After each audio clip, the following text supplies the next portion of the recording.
গরমের ছুটিতে মামার বাড়ি মধ্যমগ্রামে বেড়াতে এসেছি। গত কয়েক বছর ধরে গরম ভীষণভাবে পড়ছে, তাই সাত তাড়াতাড়ি সরকারি স্কুল ছুটি হয়ে যাচ্ছে। এতে আমাদের ভালোই আনন্দ হয়, কিন্তু পড়াশোনার মান কমতেই থাকছে। আমরা সবই বুঝতে পারছি, কিন্তু নিরুপায়, কী আর করব। সবেমাত্র দিন সাতেক মামার বাড়িতে বেড়াতে এসেছি, হঠাৎ মেজো কাকুর আগমন। আমি একটু চিন্তায় পড়ে গেলাম, বাড়িতে আবার কোনো সমস্যা হলো না তো? অবশ্য খবর খুবই ভালো, বেশ আনন্দেরই একটা খবর। আমার ছোটদা বিশ্বজিতের বিয়ে ঠিক হয়েছে। তড়িঘড়ি একটা ভালো দিন ধরে খুব তাড়াতাড়ি দিন স্থির হয়েছে, তাই মেজো কাকু আমার মামার বাড়িতে নিমন্ত্রণ করতে এসেছিলেন এবং আমাকে সাথে করে নিয়ে যাবেন। ছোটদার বিয়ের কথা শুনে আমার আর মামার বাড়িতে থাকতে মন চাইল না। যাই হোক, পরের দিন বাড়ির উদ্দেশ্যে কাকুর সাথেই রওনা দিলাম। বাড়িতে এসে দেখলাম সে তো এক ধুমধাম ব্যাপার। চারিদিকে তখনই প্যান্ডেল বাঁধার কাজ শুরু হয়ে গেছে। দেখে মনটা খুশিতে ভরে উঠল। কাকাতো ভাইয়েরা চারিদিকে দৌড়াদৌড়ি ছুটোছুটি করে খেলা করছে। আমিও বা পিছিয়ে থাকবো কেন? তাই অতি দ্রুত জামা প্যান্ট পরিবর্তন করে দৌড় লাগালাম খেলতে। মা একটু বাধা দিচ্ছিলেন, কিন্তু কে শোনে কার কথা? একেবারে দে ছুট। হই হুল্লোড় আর আনন্দে বেশ কয়েকটা দিন যে কিভাবে কেটে গেল তা বুঝতে পারলাম না।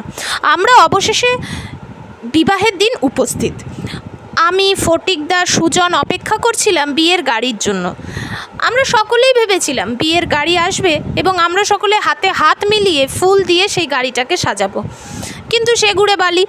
ছোটদার নিজের ইচ্ছা অনুযায়ী বিয়ের জন্য কোনো গাড়ি ভাড়া করা হলো না। সবাই অর্থাৎ বরযাত্রীরা লোকাল বাসে করেই বিয়েতে যাবে। আমরা শুনে তো অবাক। বরযাত্রী যাওয়ার যে ভীষণ আনন্দ, সেটা এক নিমেষেই উবে গেল। এই ব্যাপারটা নিয়ে বড় জেঠু, বাবা, কাকারা অমত করেছিলেন, কিন্তু সবার অমতকে গ্রাহ্য না করে ছোটদার ইচ্ছাই বহাল থাকলো। বিশ্বজিৎ দা হুইপ জারি করেছিল যে তার মতে যদি না যাওয়া হয় বাড়ি থেকে সে পালিয়ে যাবে, বিয়েও করবে না। একেবারে হুমকি দেওয়ার মতো পরিস্থিতি। বাবা তো ভীষণ রেগে গিয়েছিলেন, কিন্তু জ্যাঠামশাই বাবাকে অনেক কষ্টে শান্ত করলেন।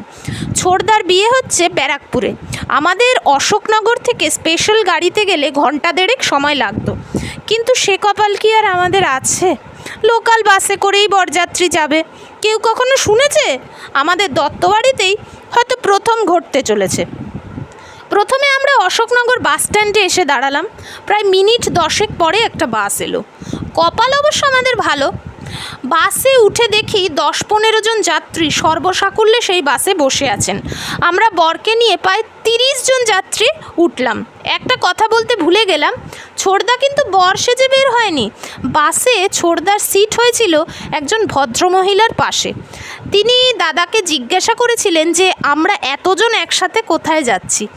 আমার সে দৃশ্যের কথা মনে পড়লে আজও হাসি পায়। ছোটদা কেমন নির্লজ্জের মতো বলেছিল, আমার বিয়েতে সবাই যাচ্ছে। সেই ভদ্রমহিলা মনে হয় এমন উত্তর আশা করেননি, তাই তিনি আর ছোটদার সঙ্গে কোনো কথা বাড়াননি। ছোটদার পিছনের সিটেই আমি, ফটিক ও সুজন বসেছিলাম, তাই সব কথা স্পষ্টই আমরা শুনতে পাচ্ছিলাম। সকাল 11টার দিকে বেরিয়ে মোটামুটি বেলা 1:30টার দিকে আমরা পৌঁছালাম ব্যারাকপুরের ছোটদার শ্বশুরবাড়িতে। গিয়েই সবাই দুপুরের খাবার খেতে বসে গেলাম। খিদেও পেয়েছিল ভীষণ। চেটে পুটে পেট ভরে খেয়ে নিলাম আমরা।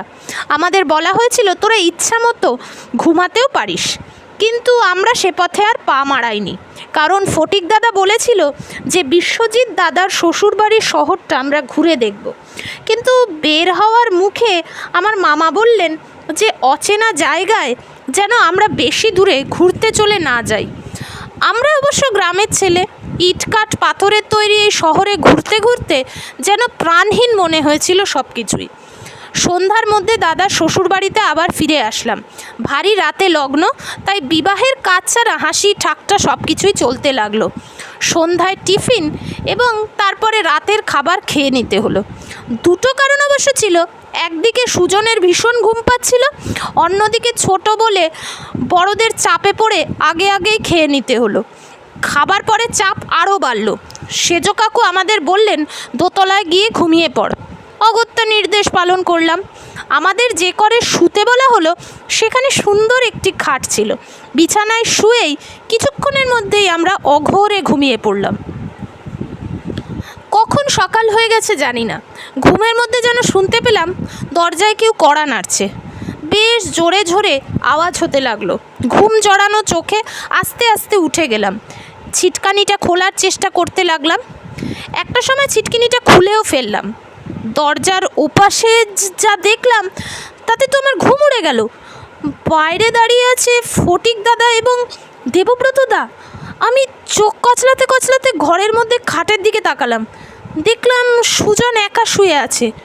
রাতে আমরা ছিটকিনি দিয়ে তো সবাই একসাথেই শুয়েছিলাম, তাহলে কিন্তু কিন্তু কিভাবে ফটিক দা দরজার ওপাশে এলো তাহলে? শুনছিলেন আজকের গল্প দরজার ওপাশে কে।